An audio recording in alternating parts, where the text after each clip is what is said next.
Happy Friday, everyone. I'm Mike Moliterno. Welcome to the TGIF Report, and a happy Friday it is because it is New Issue Day! So we are going to talk about the mid-June issue. This is what you do! Yes, Donnie, that is what we do on New Issue Day.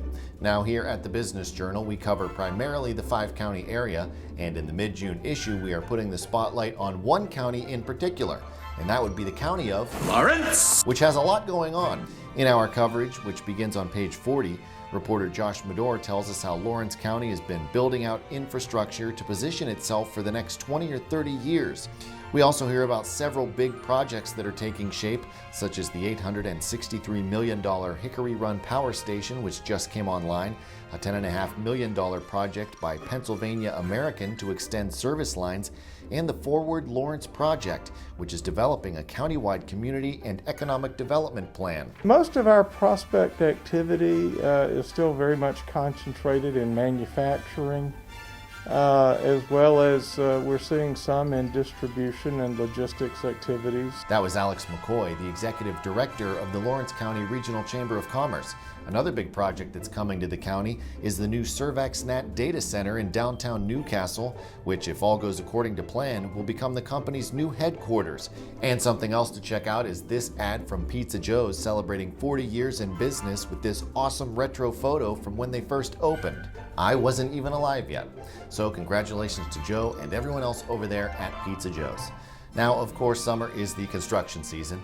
If you need evidence, just head south on the 7-Eleven connector and try to go to Youngstown. You can't because they've closed the 680 South exit ramp. So you think, well, that's no problem. I'll head north on 680. I'll hop on Meridian Road and then I'll hop over to Mahoning, or I'll hop over to Salt Springs Road. It'll take me a little bit longer, but I'll be able to get to Youngstown that way. Only you're wrong. You can't because they've also closed the Meridian Road exit. So now you're thinking, but construction isn't all bad, and examples can be found all over the area, and we highlight several of them in the mid-June issue, starting with the $2.3 billion Altium Cells battery plant in Lordstown. In George Nelson's story, he reports the joint venture between GM and LG Chem is just one of many projects that have local labor unions at or near full employment. Other projects include the Shell ethane cracker plant in Monaca, Pennsylvania, and the Southfield Energy plant in Wellsville. Meanwhile, back in Lordstown, the Shell of Home Goods' $170 million distribution center is nearing completion. But that is not all the great content to be found in the mid-June issue. Elsewhere in the issue, we list all of our small business unsung hero nominees from this year's Rally Around Small Business campaign, which is sponsored by Home Savings. We talk with local butchers and farmers about how they're making sure residents don't lack for meat this 4th of July.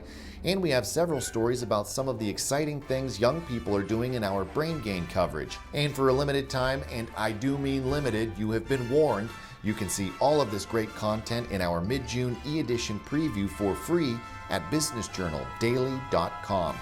That is all for this week's TGIF Report. I'm Mike Moliterno. See you next Friday. 717 Credit Union. Business services designed to meet your daily needs. Commercial loans, business deposits, merchant and payroll services. 717 Credit Union. It's knowing you were treated right every time.